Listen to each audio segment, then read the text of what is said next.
Hey everybody, I haven't put out a video in a while. I want to talk about virtue, and what that is, what it means to me, what I've been learning about it, and what I've learned over the past month. Um, so, as you know, I have been struggling, and maybe not struggling is the right word, but kind of really trying to turn my life around from addiction. And I made a video about addiction in the past, which you guys can watch. Um, it's been today's day 33 of sobriety, which for me is really quite a long time. And it's just a matter of so it started off with behavioral changes, right? So just blocking myself in various ways through technology and through just monitoring and recording myself, making sure everything's documented. The next thing that I did was making sure I wasn't alone.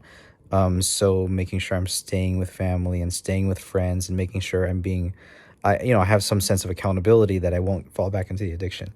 So those were the first barriers I put up, which were very effective. And again, everyone is going to deal with addiction differently, and everyone's story and truth are going to be different.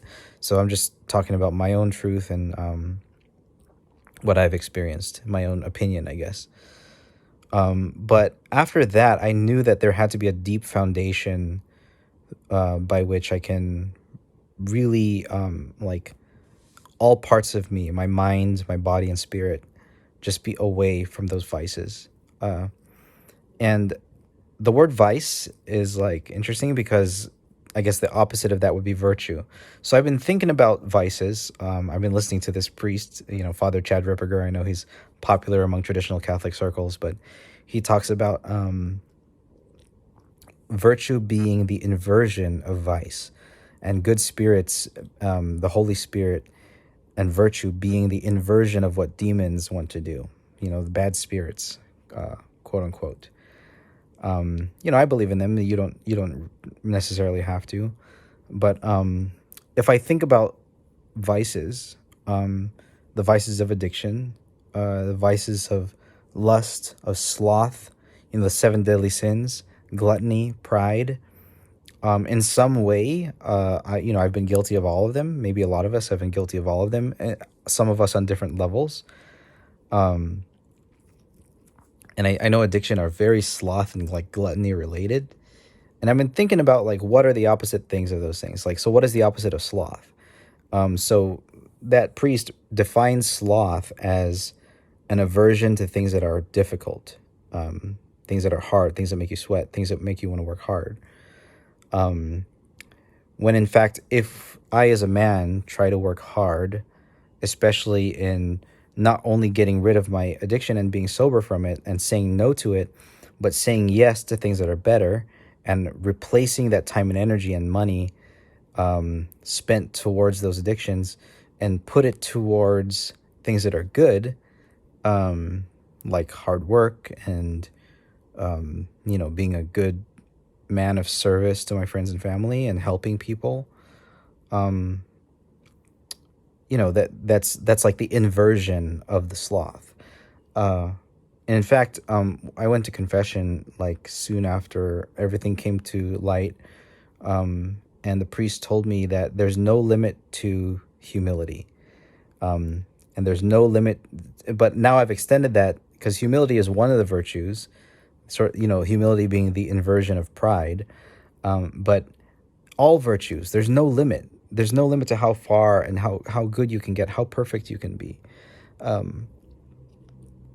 And so the other thing he said is that if, we have hands that we can use, we have our bodies that we can use, bodies and minds. We can take, claim ownership of them and use them for good. And he said, if you're keeping your hands busy, using them for good, not just busy for the sake of being busy, but using them for some fulfilling purpose, then you don't have time. You put yourself in a place already where you cannot re-enter the occasion of sin. You're avoiding it entirely because you're doing good. And so I've been really focusing on increasing in virtue. The opposite of lust, the inversion of lust being chastity, self-control, right? the inversion of gluttony being temperance, fasting. So not just saying no to things, but also saying yes to like um, uh, eating less and self mortification and maybe some exercise. Um, and yeah, just like thinking about how I can replace the bad parts of myself with something good. And it's a very much a spiritual endeavor because that priest that I listened to, he's actually an exorcist, and his specialty is like, imagine your image of exorcisms, like praying over the bad spirits and telling them to go away, and then replacing that space, that spiritual space in the spiritual plane, with something good, with the Holy Spirit. And I know for a lot of you guys, it's a lot of mumbo jumbo and woo woo juju stuff, but for me personally, it's very real because I believe that whether you believe in spirits or not, spirits manifest themselves in behavior. So if I have a good spirit, a good soul, then it's going to manifest itself in good behavior. If I have bad spirits within me, it's going to manifest itself in bad behavior. So the evidence for me of the spirits is the good and bad behavior. And you don't have to be a believer to see good and bad behavior and to know that and to be accountable for someone who is trying to change from from bad behavior to good behavior. So I know I've hurt a lot of people with my addictions, and I've lied a lot, and I've wasted a lot of time and money, and I can't take back the damage, and I've learned to accept that, and I can't change what people think of me because I have a long history of it. And if they think of me now as just, you haven't changed and you're just going to be like that forever, it's justified based on the history. They can think that, and I have to be okay with that. I can't control what other people think. I don't care anymore about like creating this image of myself that people to trust me, because they can't. All I can do is focus on myself and be honest with myself. Being honest with people is like one thing. That's like a hard thing to do for me, for me who was a liar. That's already hard, but being honest to myself is like really a challenge that I haven't fully grasped yet. Because one of the reasons that I got so far into the addiction is because I was still lying to myself.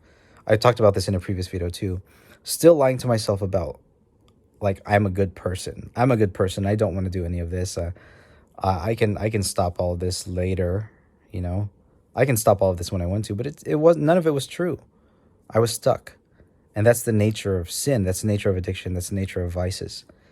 They feel good in the moment, even though they're destructive.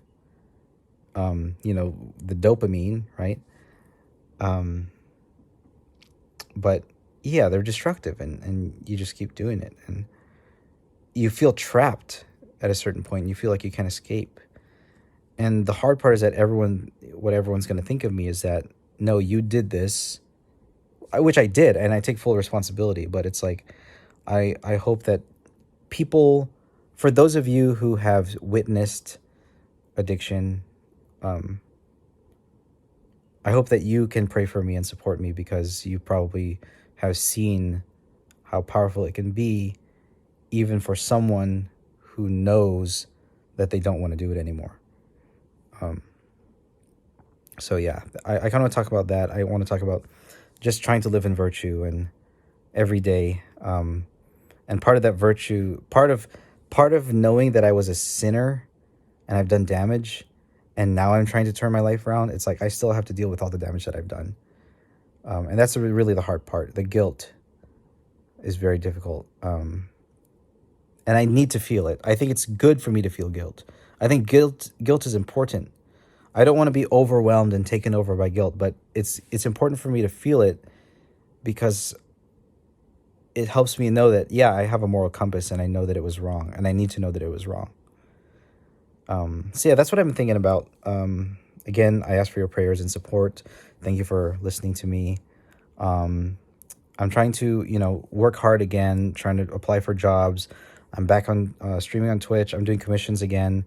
I opened up, my art shop. I've added a lot of stuff to my art shop. I'm doing Uber Eats. Like, I'm really trying to hustle, because to me, that's the inversion of sloth. The idle time, the wasted time, the, just wasting away. I'm trying to replace it with something good, whatever it is. And of course, I need to earn income. I can't just, give and give and give. I still need to be absorbing God's sunlight, his providence.